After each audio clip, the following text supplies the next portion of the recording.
Assalamualaikum warahmatullahi wabarakatuh. Salam pendidikan. Perkenalkan, nama saya Rian Gunawan, mahasiswa PGSD Universitas Pendidikan Indonesia di Kampus Sumedang dengan NIM 1905134 PGSD 4C 2019. Di sini saya akan menjelaskan tentang tugas-tugas perkembangan menurut Robert C.H. Figers sebagai tugas keempat mata kuliah perkembangan peserta didik SD.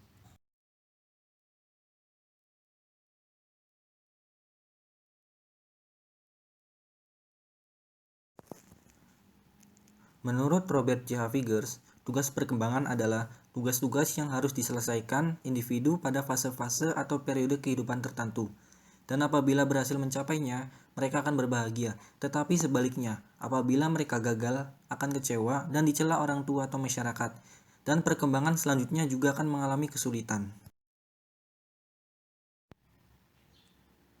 Adapun sumber pada tugas-tugas perkembangan menurut Robert J. Figers adalah yang pertama yaitu kematangan fisik, yang kedua itu ada tuntutan masyarakat atau budaya, yang ketiga nilai dan aspirasi individu. Berikut tugas-tugas perkembangan pada setiap fase menurut Robert J. Figers. Yang pertama itu fase masa bayi dan anak.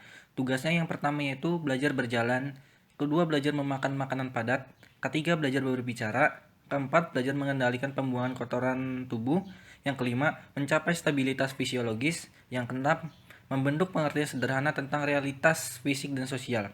Yang ketujuh, belajar kontak perasaan dan orang tua, keluarga, dan orang lain. Yang kedelapan, belajar mengetahui mana yang benar dan yang salah, serta mengembangkan kata hati.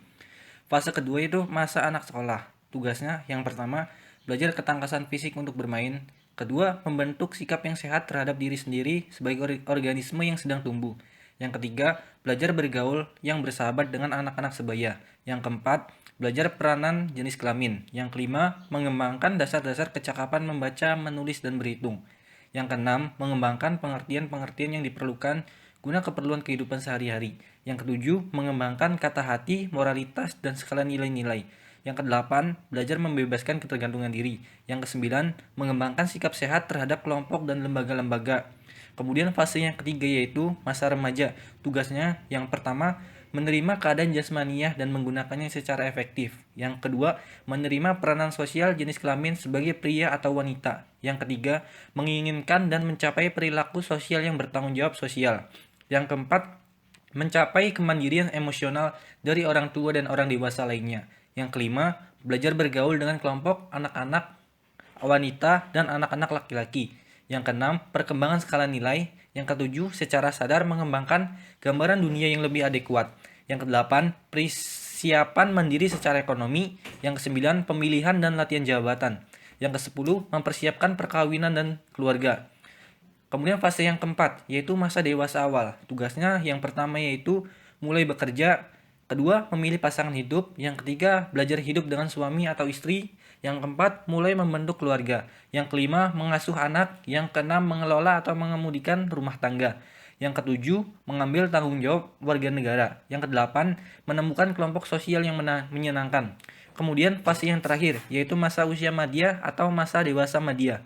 Tugasnya yang pertama, menerima dan menyesuaikan diri terhadap perubahan fisik dan fisiologis.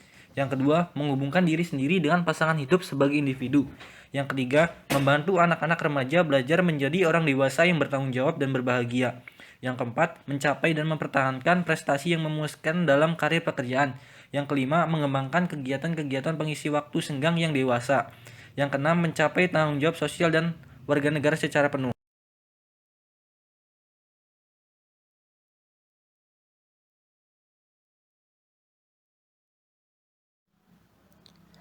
Mungkin cukup sekian penjelasan mengenai tugas-tugas perkembangan menurut Robert J. Figers yang dapat saya sampaikan.